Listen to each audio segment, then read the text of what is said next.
Il est temps que le monde sache ce qui se passe actuellement au Sénégal. La population sénégalaise souffre. Le Sénégal vit sous une dictature extrême de Macky Sall. Les médias sont également des complices. La situation est très grave. Les réseaux sont coupés. Plus de 700 jeunes arrêtés.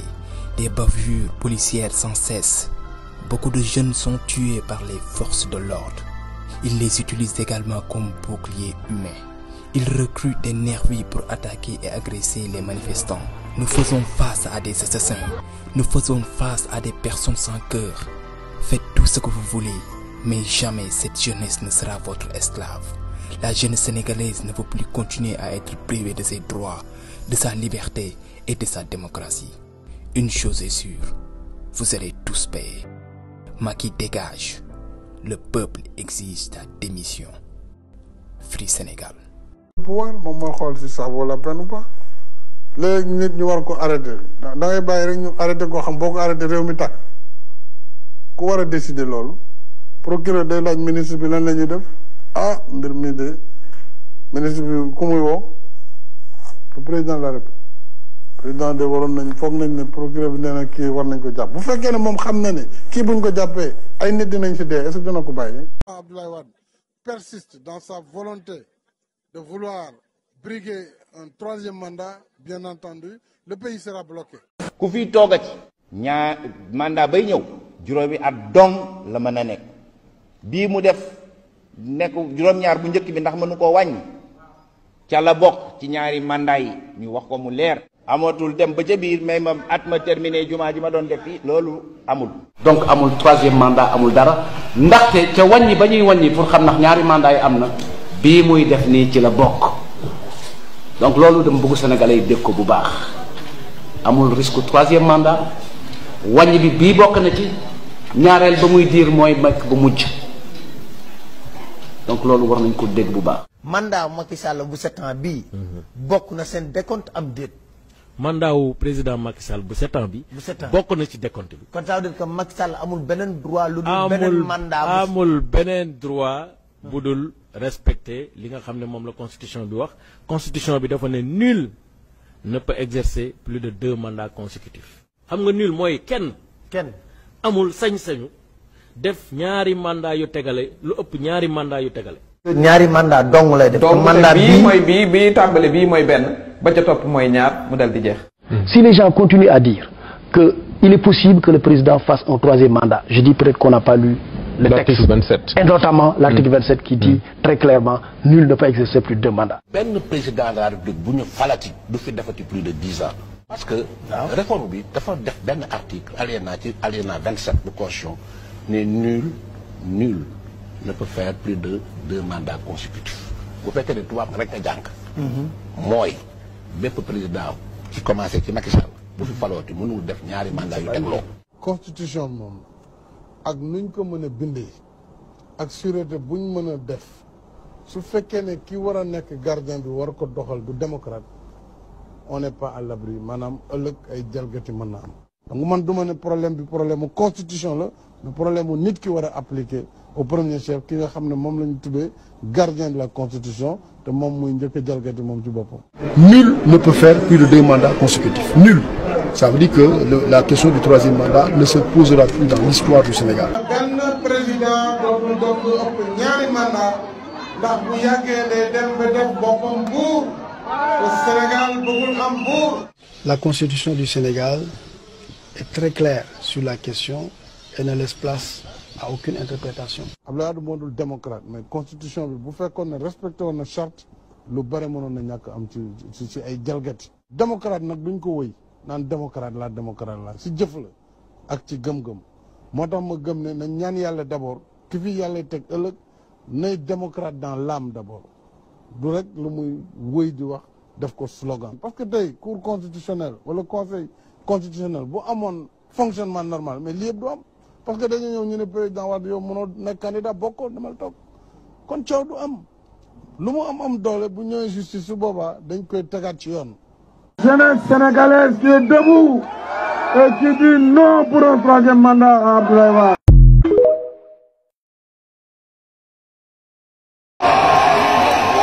Non pour un troisième mandat lu mën a nekk kon nag président xoolaatal sa bopp xoolaatal situation bi nga bañ a dégg ñi nga xam ne ku dugg ci kàmb ñoo la ci dugal te bu tàngee ñoo njëkk a daw.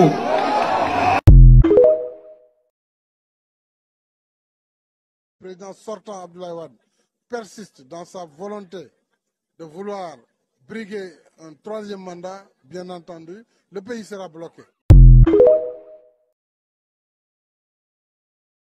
di bàyyi di sëriñ di lépp ñëw ziyaare si waat la Mbàkke ñëw it di la xamal ni réew mi am na ay waxtaan yu ñu ci yëkkati waxtaan yooyu nag yàlla xam na ne yàlla mi ñu tiim waxtaanu luy jëmale réew mi kanam rek la defar luy jëmale réew mi kanam rek la te it ay jullit lañu te it gëm nañu yàlla xam nañu seen taxawaay ci diine te duñu yëkkati lenn loo xamante ni lu jëm ci réew mi la luy waroo ak diine kooku mën nañ ko seede seede ko suñu borom seede suñu borom nag moo gën seede ay doomu aadama li ci des nag xam nañu ne say ñaan réew maa ngi koy xaar sa kàddu saa yu jibee réew mi ay ngëneel la ci am ba muy wut réew mi jaxasoo te li ko andi woon moo waral saafara bii may joxe mooy nekkinu njiitu réew ci kaw réew mi nan ci réew mi nan la koy wutee su ko wutee ba am ban diir la ci war a toog loolu ci atum 2012 andi woon na jafe-jafe yu bare dañu boom ci ay doomu aadama kon saafara yooyu lañ bëgg andi ci li ñu taxawal ak lépp luy dëgëral démocratie ak andi jàmm ci réew mi say kaddu bu jibee Mbàkke xel yi daañu dellu si te xam ne yàlla rek mooy kii yor dogal bi. man ci sama li ma jàpp ak li ma gëm mooy bu ñu ma falaatee j'ai fait mon second mandat de 5 ans et nekk 7 plus 5 faudra partir c'est ça l'option fondamentale bien sûr c'est ça la constitution maa ko bind maa ko proposé maa ko woteelu donc foofu lañ toll mais malgré clause yooyu yëpp quand même le débat persiste loolu mooy li ma si jaaxal. Le Parti démocratique sénégalais, par son groupe parlementaire, vient de décider, en donnant injonction au bureau de l'Assemblée nationale, d'exclure 2 députés, soi-disant pro-Macky, et ça c'est une première en Afrique et dans le monde. Des députés renvoyés, soi-disant par une décision du bureau de l'Assemblée nationale, puisque simplement on aurait constaté de fait leur démission de leur parti. Je pense que c'est tout à fait scandaleux et inacceptable. Et nous nous battrons en tant que démocrates pour que pareille dérive ne puisse prospérer dans notre pays. Donc, Arrête de provoquer le peuple sénégalais. Il faut qu'il comprenne que nous avons les moyens de faire descendre plus de 100 000 personnes, plus de 200 000 personnes, conquérir le palais de la République. Mais notre... Arrête, Macky Sall, arrête. Arrête de provoquer le peuple sénégalais. Il faut que tu comprennes qu'on a les moyens de faire descendre 100 000 Sénégalais, 200 000 Sénégalais et conquérir le palais et conquérir Mermoz et t'attraper. wax ji ngay dégg nag mënul xumb ba ñu tax ma wax ci baat te li tax ma wax sama waa njaboot aussi buñ ci wax mooy ñun liggéey lañ ñu sant mën nañ la fal ba pare au lieu nga def liggéey bi tax ñu fal la ngay wax ay wax lu ñëwagul kon ku ma déggal wala bokk ci man soo ko defee damay jàpp ne yow nekkatoo ci liggéey mais ñi si biti kay mënu ma leen tere wax ñoo ngi wax loolu intéressé wu ma man parce que la ñu wax engagé wu ma waaye mënu.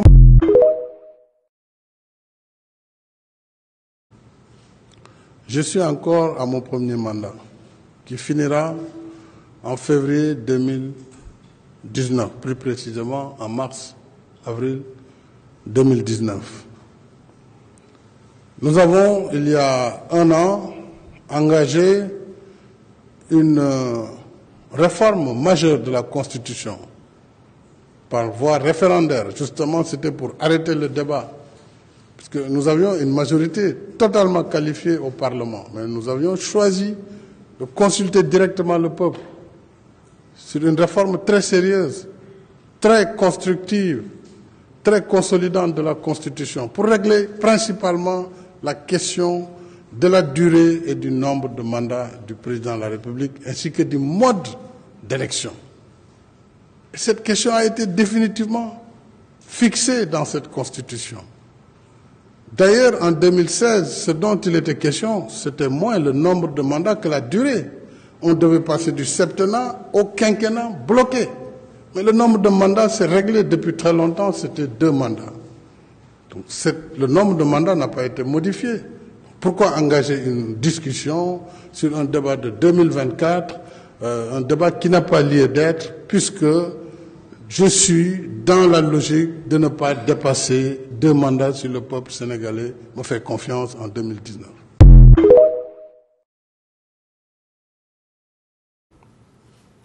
Je suis encore à mon premier mandat, qui finira en février 2019, plus précisément en mars-avril 2019.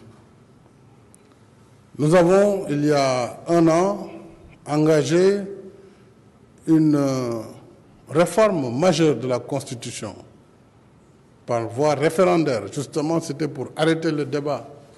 Parce que nous avions une majorité totalement qualifiée au Parlement. Mais nous avions choisi de consulter directement le peuple sur une réforme très sérieuse, très constructive, très consolidante de la Constitution, pour régler principalement la question de la durée et du nombre de mandats du président de la République, ainsi que du mode d'élection.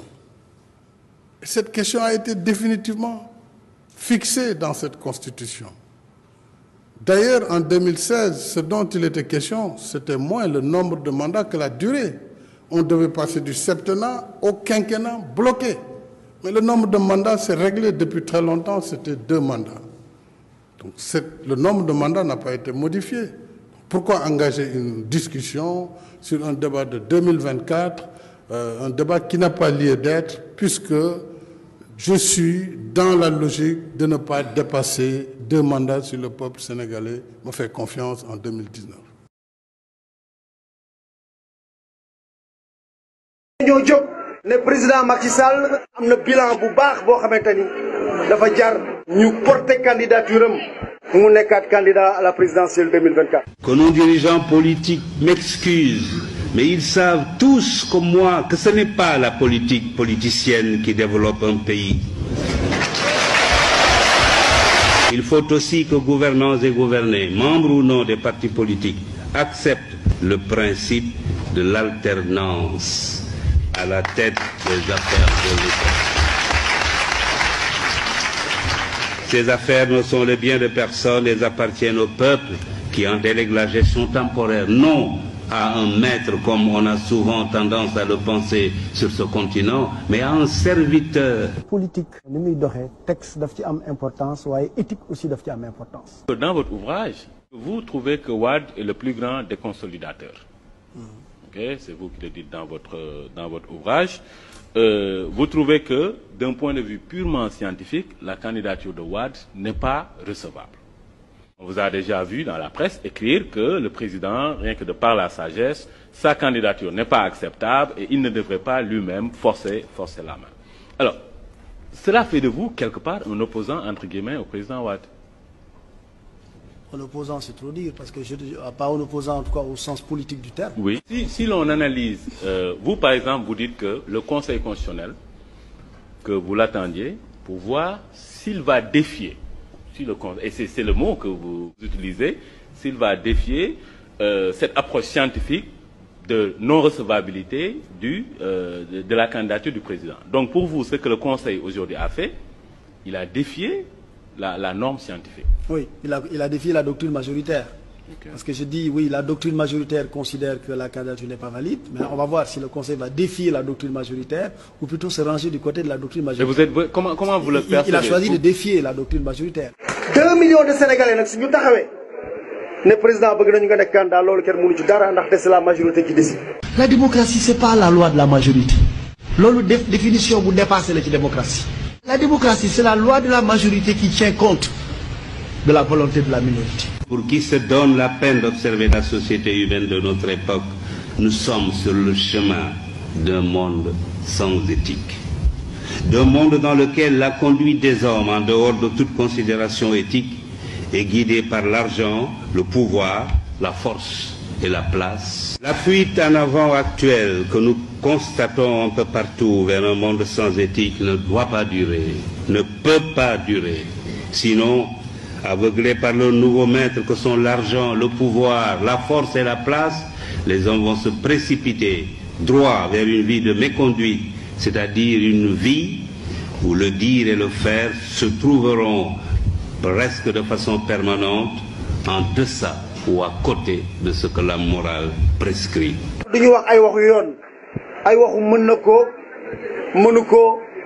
Est-ce que la Constitution est claire? Il faut que le dire et le faire n'obéissent plus à cette nouvelle loi selon laquelle, peu importe, qu'un but ait été atteint par des moyens illégaux ou prohibés par la morale ou l'éthique, la fin étant finalement le seul justificatif de la parole ou du comportement. Dans un tel monde, l'on va droit à l'échec car c'est un monde qui ne manquera pas d'engendrer l'injustice, la violation des droits de l'homme et donc des conflits et des affrontements dont personne ne peut aujourd'hui deviner les conséquences qui ne pourront être que néfastes. Président Macky Sall, gis nañu li ñu def ci koom-koom bi, li nga liggéey ci infrastructure, am na bilan bu baax boo xamante ni dafa jar ñu porter candidature am. En réalité, on ne va pas les juger vraiment sur le nombre de kilomètres de route, sur les échangeurs. Le président Abdou Diouf, aujourd'hui, on ne le juge pas par rapport à ce type de bilan. On retient de lui qu'il a été un grand démocrate. Après l'élection de 2000, il a appelé son adversaire pour le féliciter. Et il est parti la tête haute. C'est ce que les gens retiennent. On ne retient pas du président Mandela aujourd'hui des kilomètres de route, on ne sait même pas combien il en a fait, ça n'intéresse personne. Mais on retient de lui la grandeur dans l'âme. Demandons-nous chaque fois que nous sommes tentés d'avoir un comportement non éthique, ce que serait la vie si chacun faisait comme nous. Demandons-nous ce que serait une société de délateurs, de profiteurs, de voleurs, de corrupteurs et de corrompus, d'indisciplinés, d'insouciants, d'égoïstes, de fraudeurs. La liste est longue, mais la réponse est une, ce serait une société vouée à l'échec et peut-être à la déchéance et à la misère matérielle et intellectuelle. Alors, évitons de tels comportements. Déterminons-nous à débusquer, à écarter sans complaisance au besoin et à punir sans faiblesse ce qui ruine ce pays ou le desservent, les corrompus et les antinationaux. Je ne serai peut-être plus de ce monde quand surviendront les conséquences de ce choix pour lequel les Sénégalais auront opté en faisant soit ce qui est éthique, soit ce qui ne l'est pas. Ce jour-là, je suis sûr qu'ils diront en eux-mêmes. Et pourtant, le père Kéba, avant de partir, nous avait prévenus. Mon premier mandat, qui finira en février 2019, plus précisément en mars-avril 2019. Nous avons, il y a un an, engagé une réforme majeure de la Constitution par voie référendaire. Justement, c'était pour arrêter le débat. Parce que nous avions une majorité totalement qualifiée au Parlement. Mais nous avions choisi de consulter directement le peuple sur une réforme très sérieuse, très constructive, très consolidante de la Constitution pour régler principalement la question de la durée et du nombre de mandats du président de la République ainsi que du mode d'élection. Cette question a été définitivement fixée dans cette Constitution. D'ailleurs, en 2016, ce dont il était question, c'était moins le nombre de mandats que la durée. On devait passer du septennat au quinquennat bloqué. Mais le nombre de mandats s'est réglé depuis très longtemps, c'était 2 mandats. Donc, le nombre de mandats n'a pas été modifié. Pourquoi engager une discussion sur un débat de 2024, un débat qui n'a pas lieu d'être, puisque je suis dans la logique de ne pas dépasser 2 mandats sur le peuple sénégalais, me fait confiance en 2019. Donc ce débat, on ne doit pas nous faire perdre du temps. Voilà ce que je voulais dire sur ce point.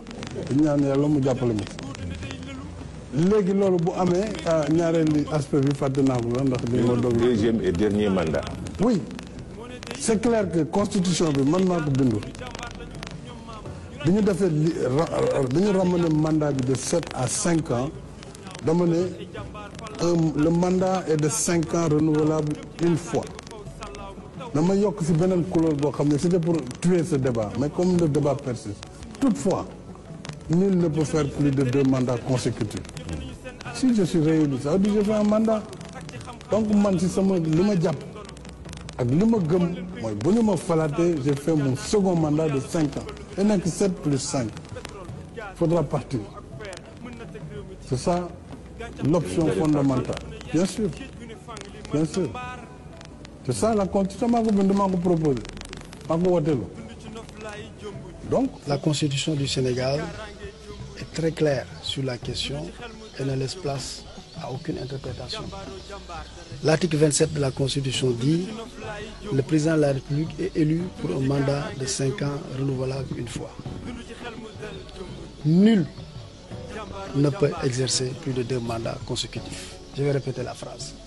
Nul ne peut exercer plus de 2 mandats consécutifs. Je vais répéter la phrase une 3e fois.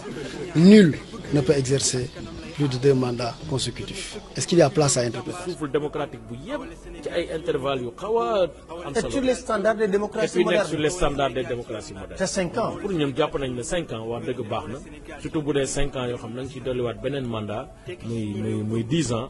10 ans maanaam nit mënatul toogati fii Sénégal lu ëpp 10 ans. bu aayee ba aay. bu aayee ba aay day def 10 ans. 10 ans dem yoonam. waaw léegi foofu nag la coow li nekk. mandat Macky Sall bu 7 ans bii. bokk na seen décompte am déet. mandat wu président Macky Sall bu 7 ans bi. bu 7 ans bokk na ci décompte bi. kon ça veut dire que Macky Sall amul beneen droit. lu dul beneen mandat amul beneen droit bu dul respecter li nga xam ne moom la constitution bi wax. constitution bi dafa ne nul ne peut exercer plus de 2 mandats. bii ba xam nga lan mooy différence bi autant chez avec le président Wade amutoon limitation. mais autant président Macky Sall bi muy ñëw fekk na Abdoulaye Wade dugaloon limitation. donc moom ba muy def prestation de serment en 2012 xam na déjà que mandat bii mu toog yoon benn yoon la ko may mu renouveler. le mandat du président est renouvelable une fois. donte conseil constitutionnel wax na li mu wax. dégg rek le mandat la wax dama ne conseil dafa wax ko mënoo ko wàññi ci limitation waaye conseil waxut ci que ne mandat bi duñ ko renouveler. renouvellement bi donc li constitution bi président defoon prestation de serment def ne le mandat est renouvelable une fois donc bi président di def prestation de serment xam na ne kon mandat boobu c'est renouvelable une fois modification yi mu def nii daf ko sax gën a dëgëral parce que def ne kenn mënut a def lu ëpp ñaari mandat bi nga nekk dañ koy renouveler ak kenn mënut a def ñaari dañ koy renouveler benn yoon ak kenn mënut a def lu ëpp ñaari mandat yaakaar naa ne benn kan donc président Macky Sall amul pexe bu mu fi war a mën a génne bay xalaat sax ne dafay jéem a dem 2e mandat parce que constitution ba mu 2001 bi tere na ko constitution 2001 bi tere na ko te ci la waatoon en 2012 constitution bii nga xam ne bii moom la ñu bëgg a modifier également. Ce qui s'est passé c'est quoi? Tout à l'heure on a parlé du mandat, on s'est rendu compte que le mandat variait. On a dit on stabilise. Donc on a ajouté la durée du mandat. Deuxième chose qu'on a ajouté, pourquoi on a ajouté par exemple le nombre de mandats? Là aussi, même chose. Au Sénégal, on a introduit la limitation à 2 des mandats présidentiels pour la première fois en 1970. 1970, beaucoup de gens ne pensaient pas le faire en Afrique, même en France ça n'existait pas. On l'a remis en cause en 1976. On a dit non, on ne limite plus les mandats. On l'a réintroduit dans la Constitution en 1991. On a dit non, maintenant on limite encore. 2 septennats. Et cette fois-ci, on n'y revient plus. Hélas, on y est revenu en août 1998. En 1998, on a remis en cause la limitation des mandats en disant non, c'est pas bon parce que c'est l'insécurité pour le président. Et puis si les gens savent à l'avance à quelle date partira le président, il y a des risques que les gens soient déloyaux vis-à-vis de lui. Donc on enlève la limitation des mandats. Là aussi, le président de la République a dit, mais au regard de notre histoire, verrouillons cette disposition-là, la limitation à des mandats présidentiels. Peut-être qu'il y a d'autres pays où on n'en a pas besoin. Les Allemands, par exemple, ne limitent pas leurs mandats. Les Anglais ne limitent pas les mandats. Mais nous, dans notre histoire, on a considéré que c'était important. C'est pour ça qu'on l'a verrouillé. Et donc, voilà pourquoi il y a, outre la forme républicaine, il y a la durée du mandat maintenant, il y a le nombre de mandats. Mais il y a aussi... mandat bay ñëw juróomi at dong la mën a nekk bii mu def nekk juróom-ñaar bu njëkk bi ndax mënu koo wàññi ca la bokk ci ñaari mandat yi ñu wax ko mu leer amul ñett amul ñeent amul ñaar ak genn wàll amul may ma ñetti at ma terminé samay chantier wala loolu amul loolu moom amu fi amatul loolu moom amu fi amatul dem ba ca biir may ma at ma terminé jumaa ji ma doon def fii loolu amul ku def fukki at dem loolu daal la fi at yéene bi nga xam ni mooy gàttal mandat bi yóbbu ko juróom-ñaar indi ko juróomi at te kenn dootu ko laal mi ngi ci biir donc amul troisième mandat amul dara ndaxte ca wàññi ba ñuy wàññi pour xam ndax ñaari mandat yi am na bii muy def nii ci la bokk donc loolu dama bëgg Sénégalais yi dégg ko bu baax amul risque troisième mandat wàññi bi bii bokk na ci ñaareel ba muy diir mooy nekk bu mujj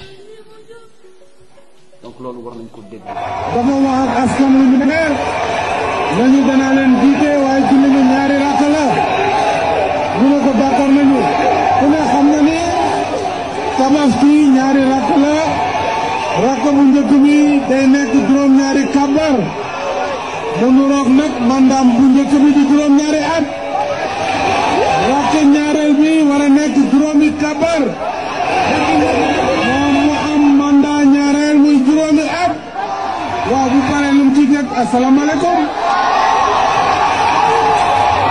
moom nag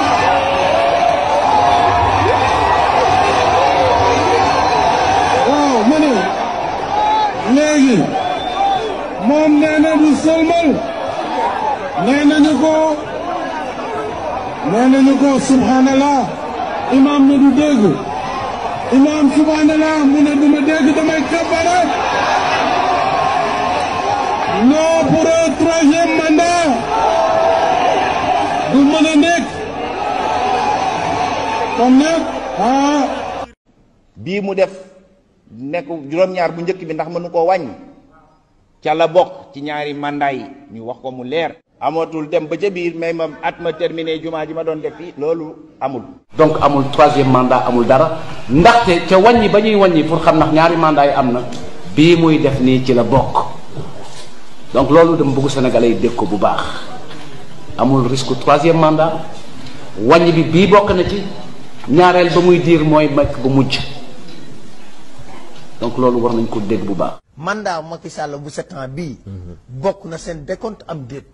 mandat wu président Macky Sall bu 7 ans bi. bu 7 ans bokk na ci décompte bi. kon ça veut dire que Macky Sall amul beneen droit. lu dul beneen mandat amul beneen droit bu dul respecter li nga xam ne moom la constitution bi wax constitution bi dafa ne nul ne peut exercer plus de 2 mandats consécutifs. xam nga nul mooy kenn amul sañ-sañu def ñaari mandat yu tegale lu ëpp ñaari mandat yu tegale. ñaari mandat dong lay def. mandat bii mooy bii tàmbale bii mooy benn ba ca topp mooy ñaar mu dal di jeex.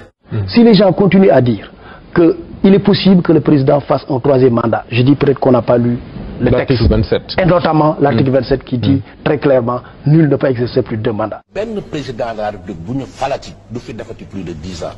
parce que réforme bi dafa def benn article alinéa 27 de constitution ne nul ne peut faire plus de 2 mandats consécutifs bu fekkee ne tubaab rek a jàng. mooy bépp président ci commencé ci Macky Sall bu fi falooti mënul def ñaari mandat yu tegloo. constitution moom ak nuñ ko mën a bindee ak sûreté buñ mën a def su fekkee ne ki war a nekk gardien bi war ko doxal du démocrate on n'est pas à l'abri maanaam ëllëg ay jalgati mën na am. donc man du ma ne problème bi problème mu constitution la mais problème mu nit ki war a appliquer au premier chef ki nga xam ne moom la ñu tuddee gardien de la constitution te moom muy njëkk a jalgati moom ci boppam. Nul ne peut faire plus de 2 mandats consécutifs. Nul.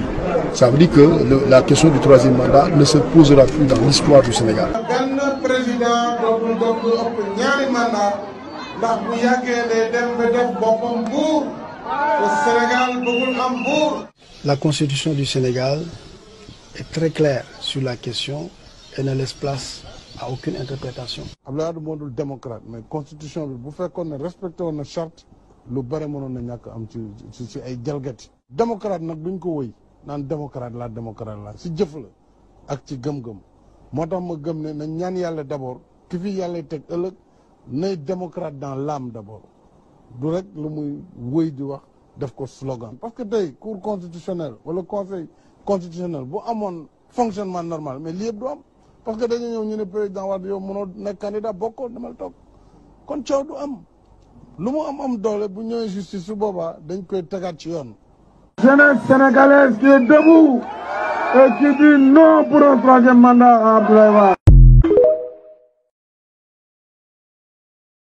Honorable député maa ngi leen di nuyu monsieur le ministre maa ngi lay nuyu monsieur le président maa ngi lay nuyu di nuyu.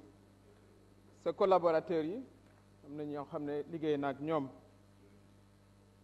monsieur le ministre de la justice garde des sceaux yow ci constitution 2016 bi da nga ci joué rôle bu am solo ma xam ko ci ñi ko bind ñi ci xalaat ci nga bokk ñu wër Sénégal yépp président de la République aussi wax ci yow ci sa bopp nga ne ci télé bi ak ci média yi de manière juste d'ailleurs wax ne vraiment verrouillé nañu constitution bi nga ne kenn mënta def lu ëpp ñaari mandat yu tegloo défendre nga ko fu ne man mii défendre naa ko président groupe défendre na ko defe naa ñun ñëpp défendre nañ ko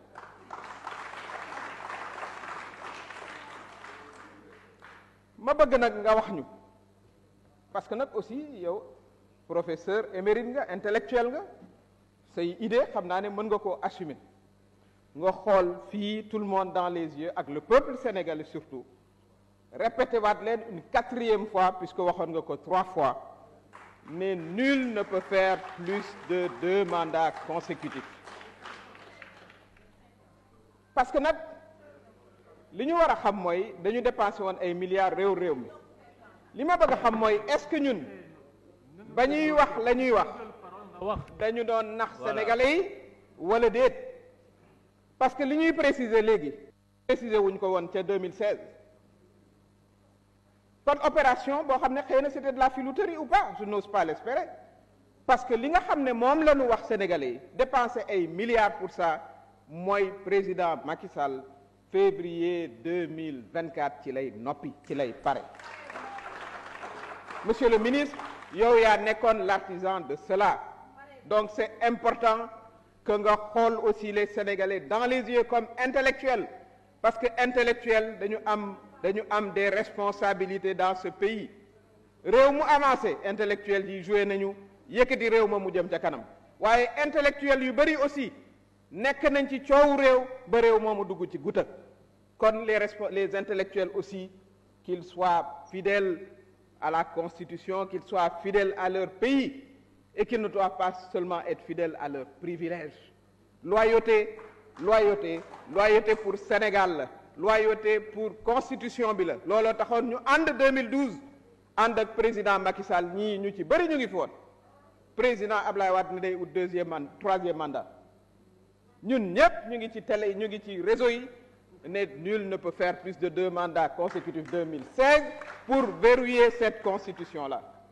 Comme intellectuel, il faudrait que tey nga wax ñu très clairement avec une réponse très claire parce que nag aussi say étudiants ñu ngi lay suivre les étudiants yi nga jàngal parce que professeur émérite nga ñu ngi ci université yi léegi génn nañu ñu ci bëri ñu ngi liggéey donc ñun dañu am vraiment un rôle et une responsabilité bañ a seet rek li nga xam ne mooy li yomb ci ñun mooy poste mooy daraja yooyu yëpp day jeex li am solo li nga xam ne moo am solo daraja ak privilège yooyu yëpp dafay jeex li ëpp solo mooy le Sénégal mooy li ëpp solo nañu fexe ba li ñu waxante woon ak askan wi en 2016 ñu respecter notre parole parce que loolu mooy préserver notre stabilité loolu mooy préserver la paix dans ce pays-là kon monsieur le garde des Sceaux loolu defe naa ne c'est important que loolu ci réew mi ñu ne ñu xam ñi nga xam ne tolof-tolof yi am àddina bi wër ñu tous les pays environnants gis nañu les difficultés yi ñu nekk Sénégal a une image à préserver en 2012 maa ngi fàttali président du groupe bi ne ONU amul solo ONU am na solo parce que 2012 xëy na fekkee wa ko woon waaye bi président Macky Sall di bind le haut commissaire des droits de l'homme pour fustiger le 3e mandat de Ablaye Wade ñu nga fa woon toog mu signé ko joxe ko kon loolu am na solo monsieur le ministre am na solo nga clarifier cela pour que le Sénégal soit un pays stable et que le président Macky Sall en 2024 puisse laisser les Sénégalais. Le temps est voilà, merci.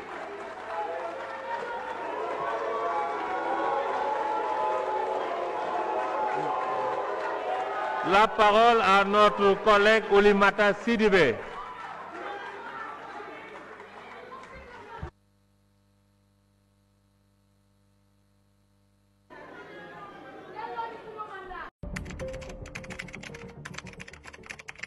finalement troisième candidature lu baax la bu nekkee troisième candidature bi ñuy wax day indi wàññi dund indi yokkum salaire indi dund gu ñoŋ indi yërmande indi animation politique. même bu dul yoon lu baax la non da nga ne noonu lu baax man la même bu tegul ci yoon lu baax la. mais bu tegul ci yoon mooy lan mooy loi kooku du yaa ci wax du maa ci wax kooku conseil constitutionnel moo ci wax loolu. te buñ ci yeggee nga jàppale ko ci.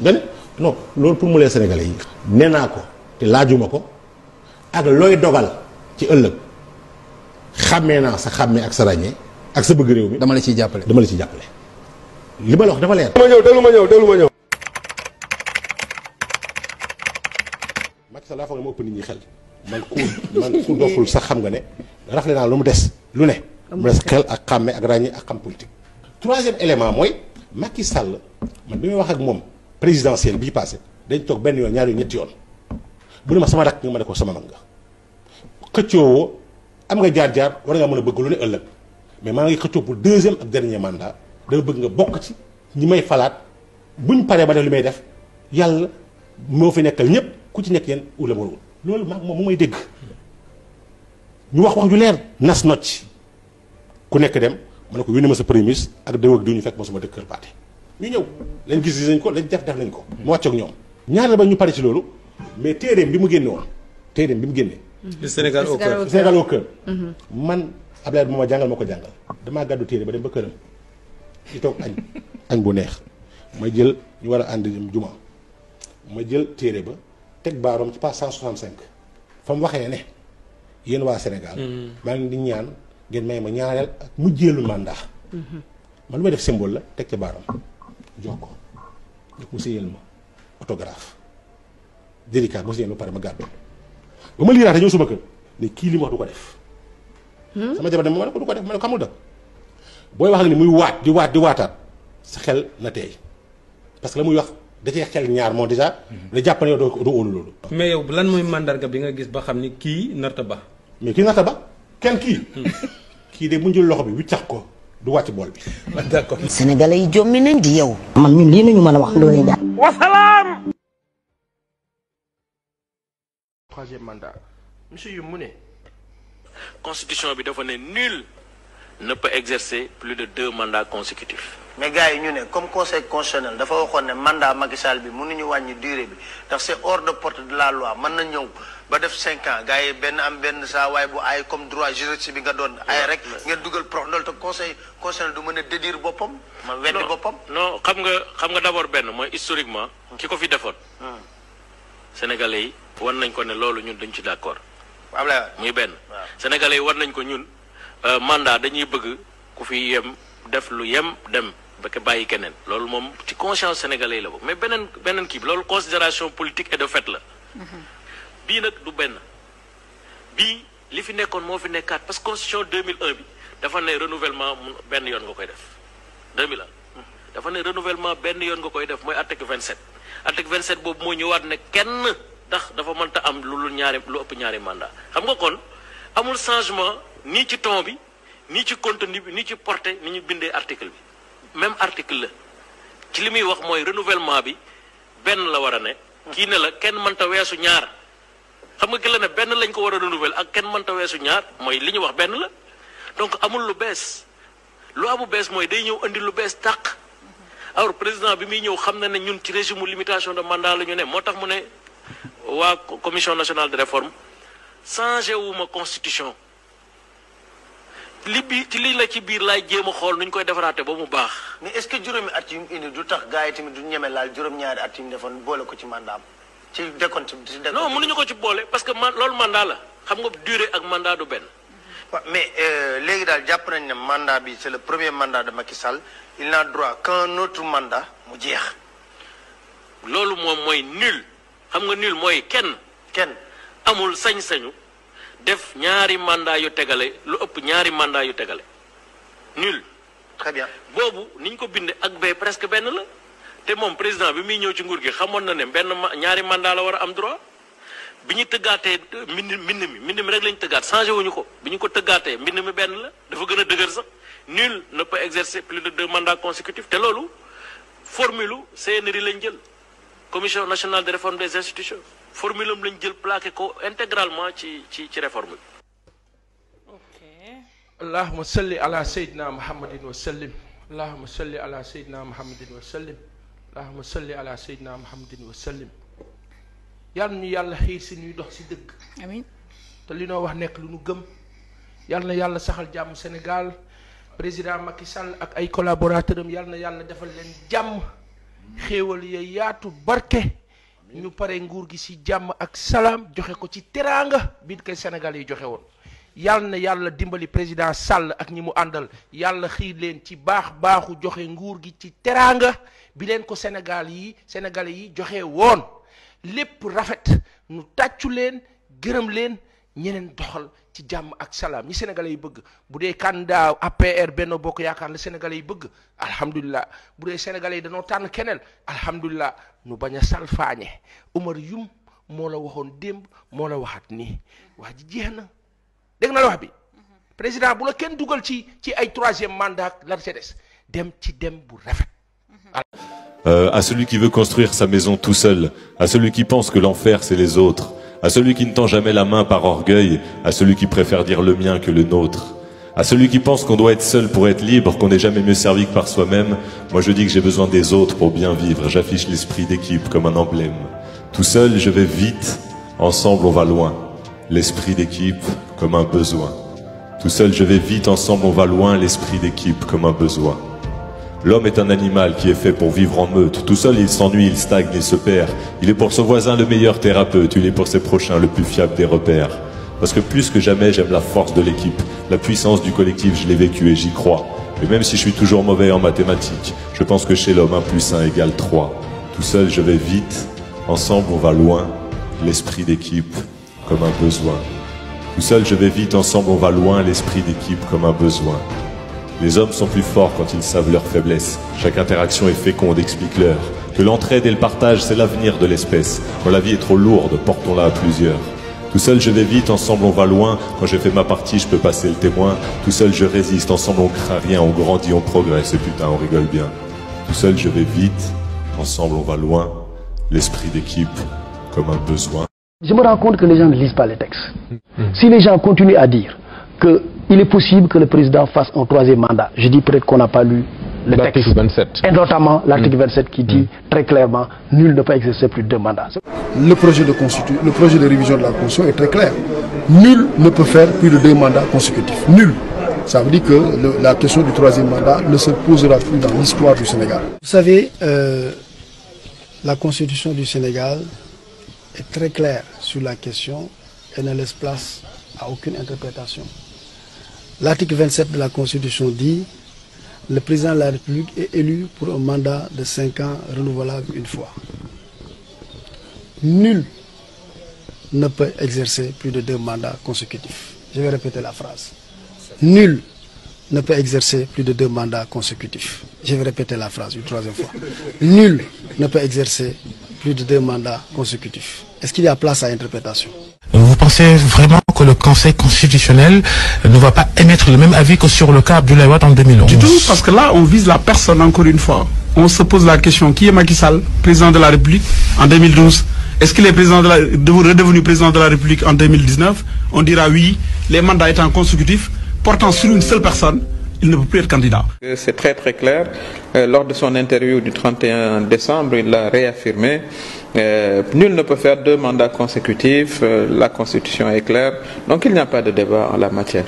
Mandat bi yóbbu ko juróom-ñaar indi ko juróomi at te kenn dootu ko laal mi ngi ci biir donc amul 3e mandat amul dara ndaxte ca wàññi ba ñuy wàññi pour xam ndax ñaari mandat yi am na bii muy def nii ci la bokk donc loolu dama bëgg Sénégalais yi dégg ko bu baax amul risque 3e mandat wàññi bi bii bokk na ci ñaareel ba muy diir mooy mekk bu mujj donc loolu war nañ ko dégg bu baax. am na lu ma tiital lool ci waaye ju ma xam lool mën naa koo seede ci bëgg diine bëgg jaamu yàlla ragal yàlla loolu mën naa koo seede ci moom newuma ci xolam ndax laa nuzakki ala allahi ahadan waaye xam naa ko imaam la xam naa ko du waxee bakkan dafa ma nettali gént bu mu gént boobu moom tiit naa ci lool muy dafa gént ñetti dëkk ci Afrique ñook seeni nguur gént bu doy waar ndax ni mu géntee gént bi mooy dafa gis kenn ci ñetti dëkk yooyu ci Afrique njiitu réewam ñu futti ko ba mu set solul yére solul dàll aj bët yi goqi làmmiñ bi làmmiñ baa ngi siit ndox mu mel ni ay yuut ñu dugal ko ci benn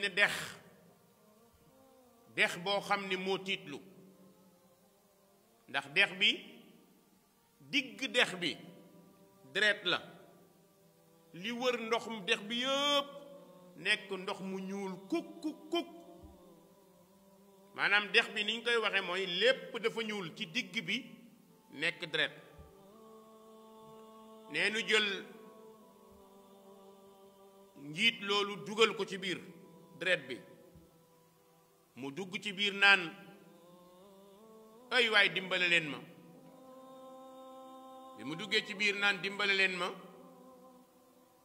am ay xorondom yu tiim bopp bi yii di dugg ci nopp yi di matt yii di dugg ci bët yi yii di dugg ci bakkan yi day nuuru ci deret bi ba ci yàgg guqi aj bët yi ne sonn naa dimbale leen ma lu ñuul li ci dex bi mi ngi def ay njéeréer mooy ay criquet yi léeg-léeg mu ne criquet yi du ngeen ma dimbale criquet yi dañuy naaw ba tiim ko arriéraat ne ko yaa lekkoon sunuy doom allahu akbar criquet yi dañuy naaw ba tiim ko arriéraat ne ko yaa lekkoon suñuy doom mu ne waaw ci biir gént gi de waaw yaa lekkoon suñuy doom lan lay tekki nee na benn waay ci gént gi ne ko kii dafa sacrifié woon ay xaley réewam da leen a jaay ñu rey leen comme ni firawna defoon la def yuzabbihuuna abnaahum wa yastahyuuna nisaahum wa fi dalikum balaaun min rabbikum adim ay xale ay junniy xale la jaay tubaab yi rey leen loolu moo tax bi ñu ko jàppee ñu nit ñu dugal ko fii kenn ci ñun du ko yërëm ndax amul woon yërmande ci ñun waa ji tiit ci nelaw ne laa ilaha illa allah dem jàpp julli tëddaat bi mu tëddaatee gisaat même gént bi mu gisaat ko bi mu ko defee bi mu yeewoo ne mu tiit ne xelam jox ko gént bi kan la ko war a wax ku mu yaakaar ne mën na koo firi dimbale ko ci mu woo ma téléphone mu ne ma dama gént bi ñetti dëkk ci Afrique seen ñetti président bii ma gént nii dafa bokk ci yi gën a garaaw mais la même chose lañ leen di def ma ne mu ne waaw ma ne ko yow balaa ma ciy wax dara yow noo ta'wilee gént bi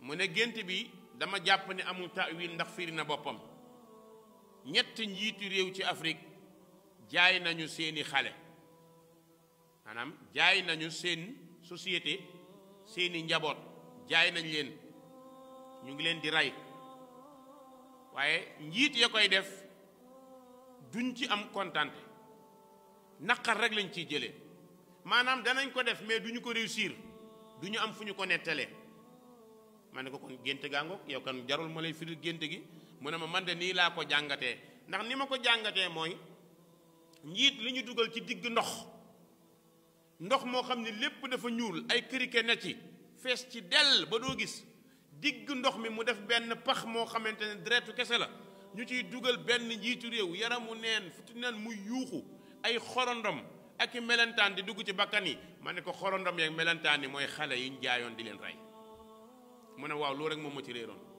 mbokk yi Afrique fi mu jëm yàlla bu mu fa àgg mais lii musiba bu rëy la dañoo toll ci jamono boo xam ni jamonoy fitna la waaye ñun jullit ñi dañoo am lu ñu am yàlla daf ñu wax bu ñu jaaxlee ñu ñaan ñun lan moo ñu dal ba suñ jàkka yi tëj ñun suñu responsabilité lañ bokk ñun ñii coow fii jàkka yépp ñi ci ëpp ñoo dàq bokkaale seen yoon dañuy wàtti ku dul yàlla dañuy yaakaar ku dul yàlla dañoo gëm ku dul yàlla ñun li ñu dal dafa bari kon suñu amee ay njiit ñu ñuy duma ñun li ñu mën li ñu islam sant mooy ñu dellu ci yàlla tuub ci suñuy bàkkaar yàlla jéggal ñu suñuy bàkkaar kon loolu moo ëpp solo que oustaz Oumar Sall wax na ci tëju jàkka yi war a waxu ci oustaz Oumar Sall waxam lan la ciy jëriñ ñi ko def est-ce que déglu nañ la buñ la dégloo est-ce que dinañ jël say wax li ñu war ci wax nañ ko depuis temps bi ñuy def xutba en ligne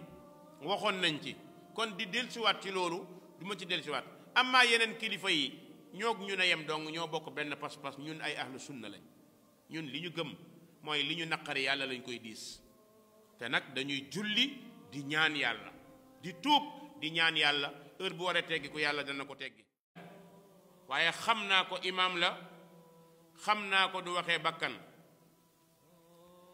dafa ma nettali gént bu mu gént boobu moom tiit naa ci lool muy dafa gént ñetti dëkk ci Afrique ñoog seeni nguur gént bu doy waar ndax ni mu géntee gént bi mooy dafa gis kenn ci ñetti dëkk yooyu ci Afrique njiitu réewam ñu futti ko ba mu set solul yére solul dàll aj bët yi goqi làmmiñ baa ngi siit ndox mu mel ni ay yuut ñu dugal ko ci benn dex dex boo xam ni moo tiitlu ndax dex bi digg dex bi deret la li wër ndoxum dex bi yëpp nekk ndox mu ñuul kuk maanaam dex bi ni ñu koy waxe mooy lépp dafa ñuul ci digg bi nekk deret nee nu jël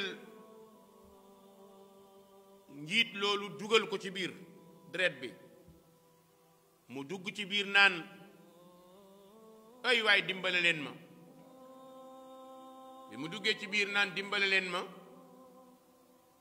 am ay xorondom yu tiim bopp bi yii di dugg ci nopp yi di matt yii di dugg ci bët yi yii di dugg ci bakkan yi day nuuru ci deret bi ba ci yàgg guqi aj bët yi ne sonn naa dimbale leen ma lu ñuul li ci dex bi mi ngi def ay njéeréer mooy ay criquet yi léeg-léeg mu ne criquet yi du ngeen ma dimbale criquet yi dañuy naaw ba tiim ko arriéraat ne ko yaa lekkoon sunuy doom allahu akbar criquet yi dañuy naaw ba tiim ko arriéraat ne ko yaa lekkoon suñuy doom mu ne waaw ci biir gént gi de waaw yaa lekkoon suñuy doom lan lay tekki nee na benn waay ci gént gi ne ko kii dafa sacrifié woon ay xale yi réewam da leen a jaay ñu rey leen comme ni Firawna defoon la def yuzabbihuuna abnaahum wa yastahyuuna nisaahum wa fi dalikum balaaun min rabbikum adim ay xale ay junniy xale la jaay tubaab yi rey leen loolu moo tax bi ñu ko jàppee ñu nit ñu dugal ko fii kenn ci ñun du ko yërëm ndax amul woon yërmande ci ñun waa ji tiit ci nelaw ne laa ilaha illa allah dem jàpp julli tëddaat bi mu tëddaatee gisaat même gént bi mu gisaat ko bi mu ko defee bi mu yeewoo ne mu tiit ne xelam jox ko gént bi kan la ko war a wax ku mu yaakaar ne mën na koo firi dimbale ko ci mu woo ma téléphone mu ne ma dama gént bi ñetti dëkk ci Afrique seen ñetti président bii ma gént nii dafa bokk ci yi gën a garaaw mais la même chose lañ leen di def ma ne mu ne waaw ma ne ko yow balaa ma ciy wax dara yow noo ta'wilee gént bi mu ne gént bi dama jàpp ne amul ta'wil ndax firi na boppam ñetti njiitu réew ci Afrique jaay nañu seeni xale maanaam jaay nañu seen société seeni njaboot jaay nañ leen ñu ngi leen di rey waaye njiit ya koy def duñ ci am kontante naqar rek lañ ciy jëlee maanaam danañ ko def mais duñu ko réussir duñu am fu ñu ko nettalee ma ne ko kon gént gaangoog yow kan jarul ma lay firi gént gi mu ne ma man de nii laa ko jàngatee ndax ni ma ko jàngatee mooy njiit li ñu dugal ci digg ndox moo xam ne lépp dafa ñuul ay criquet na ci fees ci dell ba doo gis digg ndox mi mu def benn pax moo xamante ne deretu kese la ñu ciy dugal benn njiitu réew yaramu neen futu neen muy yuuxu ay xorondom ak i melentaan di dugg ci bakkan yi ma ne ko xorondom yeeg melentaan yi mooy xale yi ñu jaayoon di leen rey mu ne waaw loolu rek moom ma ci réeroon mbokk yi Afrique fi mu jëm yàlla bu mu fa àgg mais lii musiba bu rëy la toog ci sa fu sedd ñu ne diw constitutionnaliste la wala spécialiste la ci droit wala spécialiste la ci nangam wala expert la ci nangam nga bëgg siiw ay jullit jur la doon la fayal ci alali sénégalais yi ñaqi baadoo lañ am na suñu ñaq woowee bañ koy ñaq dañuy ñaq ba yàgg ñu ne allahu akbar ñu bàyyi ko dem julli ji dellusiwaat mu lew doom mu dem a dem toog ba yàgg saal bi sedd mu ne fii daal yàlla nekku fi man rek maa fi nekk ak télévision bi te léegi faw ma wax lu neex diw yàgg diw kenn ku ci nekk ak bàmmeelam juróom-ñaari mètre donc moo koy topp. Les gens continuent à dire que il est possible que le président fasse un troisième mandat. Je dis peut-être qu'on n'a pas lu le texte. 27. Et notamment l'article 27 qui dit très clairement nul ne peut exercer plus de 2 mandats. moo tax du ñu wax ay waxu yoon ay waxu mën na ko mënu ko est-ce que la constitution est claire. constitution moom ak nuñ ko mën a bindee ak sûreté buñ mën a def su fekkee ne ki war a nekk gardien bi war ko doxal du démocrate on n'est pas à l'abri maanaam ëllëg ay jalgati mën na am. donc man du ma ne problème bi problème mu constitution la le problème mu nit ki war a appliquer au premier chef ki nga xam ne moom la ñu tuddee gardien de la constitution te moom muy njëkk a jalgati moom ci boppam. Nul ne peut faire plus de 2 mandats consécutifs. Nul. Ça veut dire que la question du troisième mandat ne se posera plus dans l'histoire du Sénégal. benn président dootul ëpp ñaari mandat ndax bu yàggee day dem ba def boppam buur te Sénégal bëggul am buur. La constitution du Sénégal est très claire sur la question et ne laisse place à aucune interprétation. Abdoulaye Wade moo dul démocrate mais constitution bi bu fekkoon ne respecté woon na charte lu bare mënoon na ñàkk am ci ay jalgati. démocrate nag duñ ko wëy naan démocrate la si jëf la ak ci gëm-gëm moo tax ma gëm ne na ñaan yàlla d'abord ki fi yàlla teg ëllëg nay démocrate dans l'âme d'abord du rek lu muy wëy di wax def ko slogan parce que tey cour constitutionnelle wala conseil constitutionnel bu amoon fonctionnement normal mais lii yëpp du am parce que dañu ñëw ñu ne président Wade yow mënoo nekk candidat bokkoo demal toog kon coow du am lu mu am doole bu ñëwee justice su boobaa dañ koy tegaat ci yoon. Jeunesse sénégalaise qui est debout et qui dit non pour un troisième mandat à Abdoulaye Wade.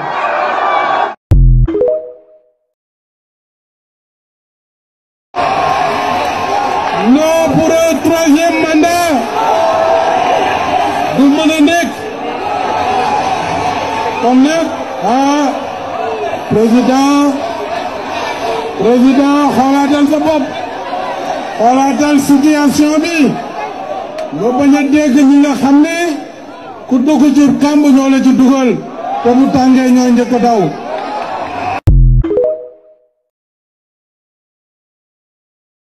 Je me demande quand est-ce que les Sénégalais vont arrêter de poser des débats nocifs. Et voilà que les gens agitent l'idée d'un troisième mandat que pourrait effectuer le président. Mais écoutez lui-même pas, vous n'avez pas écouté le président Macky Sall. Son premier mandat, il était de 5 ans. C'est lui qui avait dit qu'il ferait 5 ans. Mais il était de 7 ans, le premier mandat. Il était de 7 ans. Maintenant, ce mandat-là, il est de 5 ans. C'est le dernier. Lui-même l'a dit et l'a répété. Mais je ne vois pas, en jouant sur des attendus et des virgules et un texte mal écrit de la Constitution, là, ce n'est pas le cas. La Constitution, pour moi, elle est claire. Troisième mandat pour le président Macky Sall mën na nekk wala du nekk dina ko jéem wala du ko jéem dana ko def du ko def loolu laa bëgg xam. Alors xam nga ñëpp bi ñu jëlee kaddu. dañu wax ci ay waxu président Macky Sall kenn dégg ko mu wax parce que question bi du waxam question bi lan la loi bi lan la wax.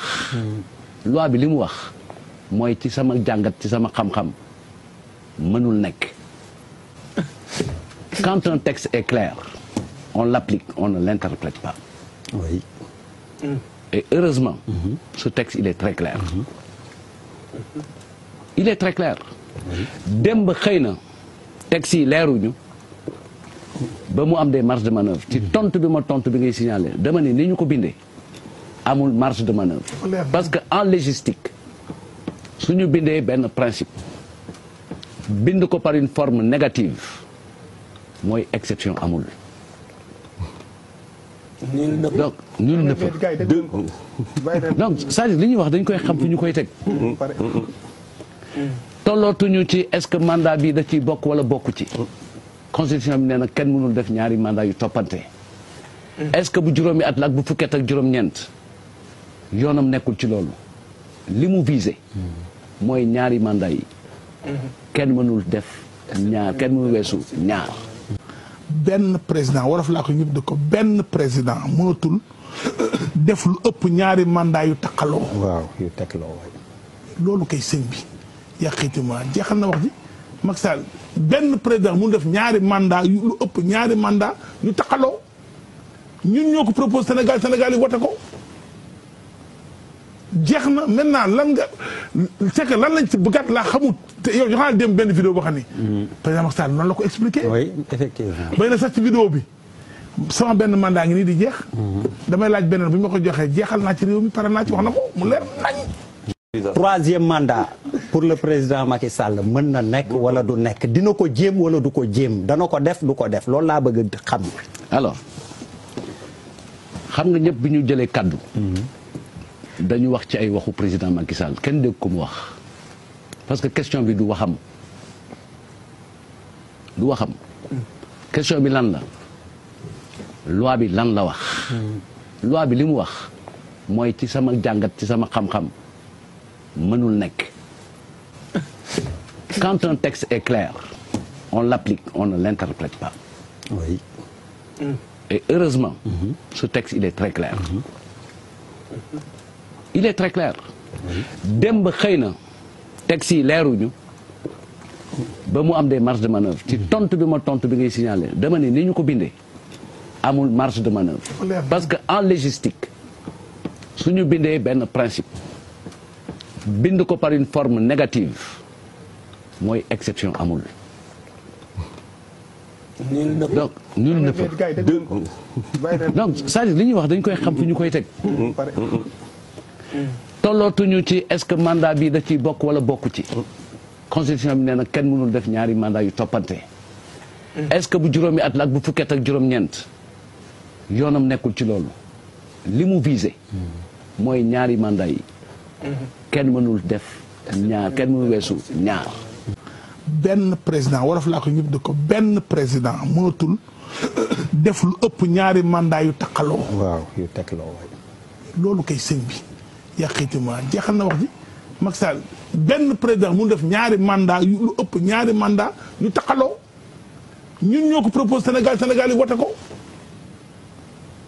jeex na maintenant lan nga c'est que lan lañ ci bëggaat laa xamut te yow joxaa dem benn vidéo boo xam ni président Macky Sall noonu la ko expliqué. oui effectivement. bay na sax ci vidéo bi sama benn mandat ngi nii di jeex. damay laaj beneen bu ñu ma ko joxee jeexal naa ci réew mi pare naa ci wax na ko mu leer nañ.